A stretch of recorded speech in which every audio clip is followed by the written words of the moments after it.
Bismillah, di video ini saya mau share beberapa temuan yang saya catat selama pemakaian Realme C85 5G. Kilas balik sedikit, ini adalah smartphone pertama yang Realme rilis ke Indonesia di tahun 2026 melengkapi C85 dan C85 Pro. Ya, mereka muncul duluan namun masih dalam versi LTE alias 4G saja. Harga Realme C85 5G ini di kepala 3 jutaan, baik yang 128 GB maupun 256 GB. Nah, ini langsung jadi catatan yang pertama buat saya di mana hasil pengujian menunjukkan kalau storage yang dipakai adalah eMMC.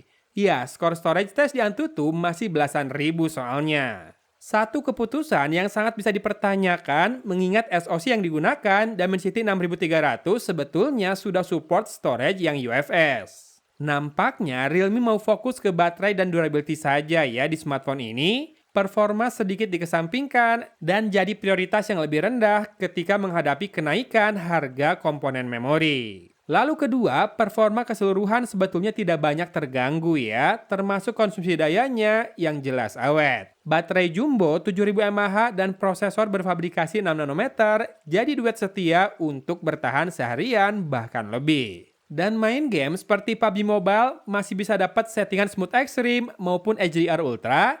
Namun, jika grafis di set tinggi dan butuh load game data besar dari storage, dipastikan akan butuh waktu lebih lama sebelum rendernya selesai semua. Lalu yang ketiga, kameranya menurut saya sebaik Realme C85 varian 4G dan lebih benar dibandingkan Realme 15T yang saya nilai meteringnya sering kurang tepat, yang berakibat dynamic range-nya kurang, sehingga nampak harsh atau kasar ya ton warnanya. Untungnya di Realme C85 5G ini enggak. Even berfoto saat cahaya mulai berkurang pun hasilnya menurut saya masih kece banget.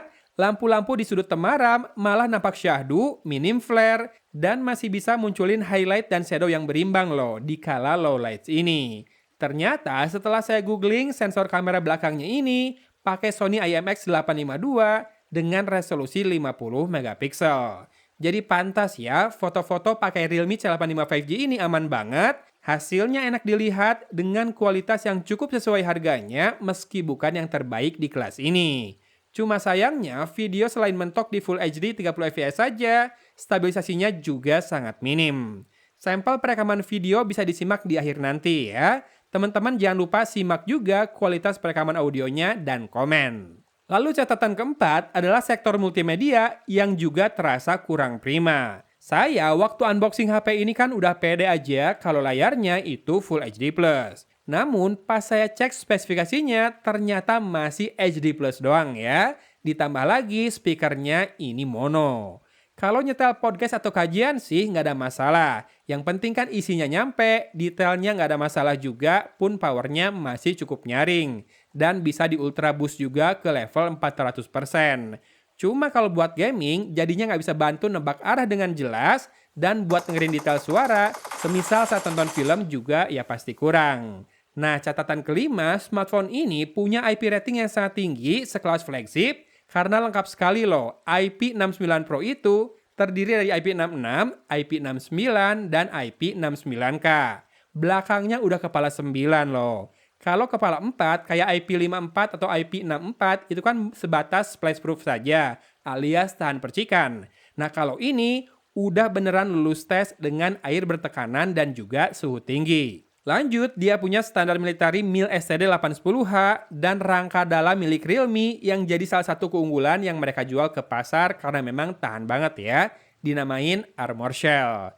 Info juga, standar ketahanan yang sama sudah dimiliki oleh Realme C85 yang versi 4G, yang menurut saya rasanya lebih valuable dan hanya beda di modem yang dipakai. Performa Snapdragon 685 walau masih di bawah, nggak jauh tertinggal kok dari Dimensity 6300.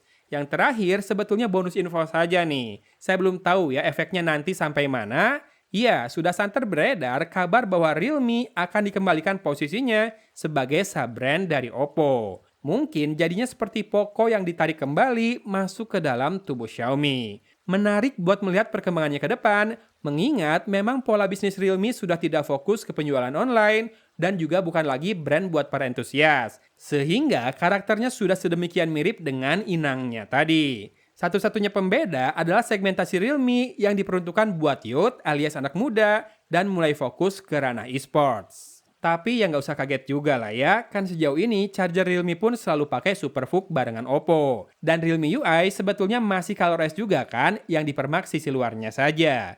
Bahkan Realme GT7 yang dulu saya coba itu bisa dihubungkan ke aplikasi Oculus Connect di laptop saya, yang sejatinya buat produknya Oppo. Jadi memang tak pernah benar-benar lepas dari Oppo juga ya selama ini. Yang menarik, brand ambasador Realme sebelumnya, Iqbal X Cowboy Junior alias sang pemeran Dylan sekarang sudah ditarik duluan loh ke pusat.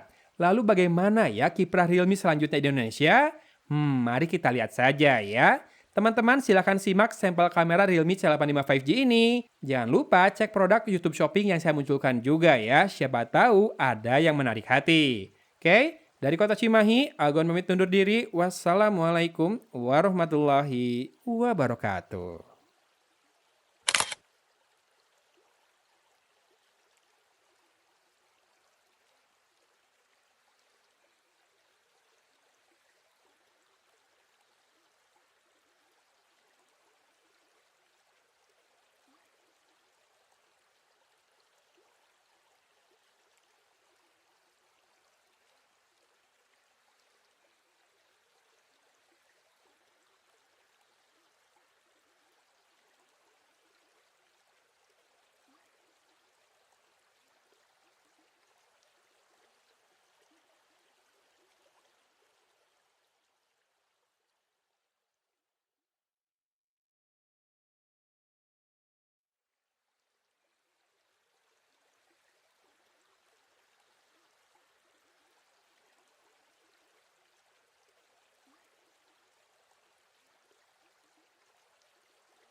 Sore-sore rekam dengan resolusi Full HD 30 fps, dipegang satu tangan doang.